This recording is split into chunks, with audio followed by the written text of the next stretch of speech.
Imaginez l'usine du monde qui s'arrête net, ses lignes d'assemblage autrefois inarrêtables, réduites au silence par une tempête de tarifs douaniers, de tensions et de choix impitoyables. Que se passe-t-il quand des géants comme Apple et Amazon débranchent la Chine, laissant derrière eux des villes fantômes d'usines fermées et de millions de personnes luttant pour survivre ? Voici le chaos qui se déploie au cœur de l'industrie manufacturière chinoise, un bouleversement sismique qui redessine le commerce mondial et expose la fragilité d'un empire bâti sur une main-d'œuvre bon marché et des exportations infinies. Attachez-vous car nous plongeons dans l'effondrement de la domination industrielle chinoise, où la quête de profit rencontre la dure réalité de la géopolitique. Visualisez Zhengzhou, autrefois surnommée la ville de l'iPhone, une métropole bourdonnante où le complexe géant de Foxconn produisait les appareils phares d'Apple par millions. Aujourd'hui, c'est une ombre de son passé. Ouvriers en fuite, chaîne de production à l'arrêt, quartier entier qui se vide comme dans un thriller dystopique. Apple, le titan de la tech qui a dopé l'ascension de la Chine, mène l'exode. D'ici fin 2025, l'entreprise prévoit de déplacer 40% de sa production d'iPhone vers l'Inde, avec le Vietnam et d'autres pays prenant le relais. Pourquoi ? Les tarifs douaniers exorbitants de l'administration Trump, en moyenne 145% sur les importations chinoises, ont transformé ce qui était un paradis d'économie en un gouffre financier.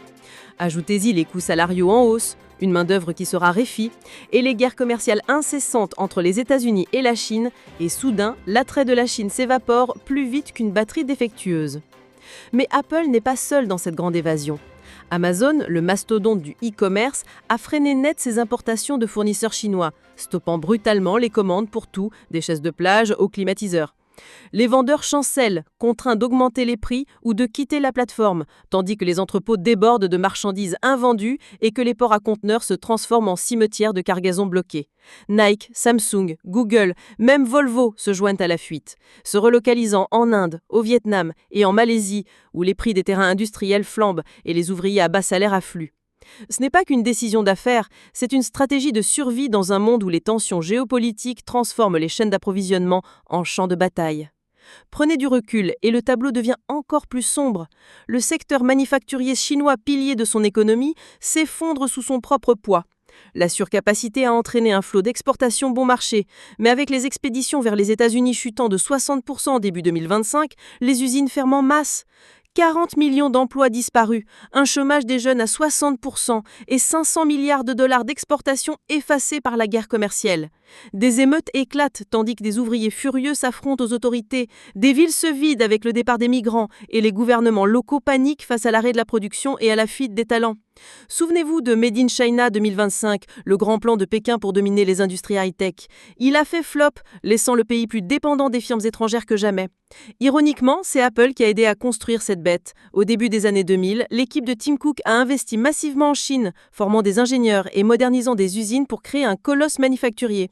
Les investissements ont gonflé à plus de 4 fois le plan Marshall, transformant des avant-postes ruraux en hubs technologiques.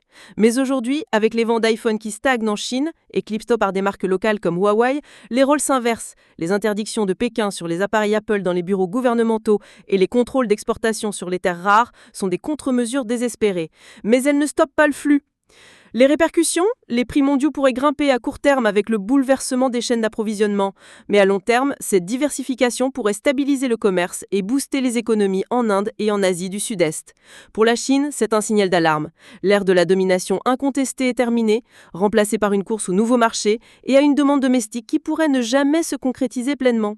Tandis que les usines accumulent la poussière et que les ouvriers font face à l'incertitude, une chose est claire, ce chaos n'est pas seulement le problème de la Chine, c'est un règlement de compte global.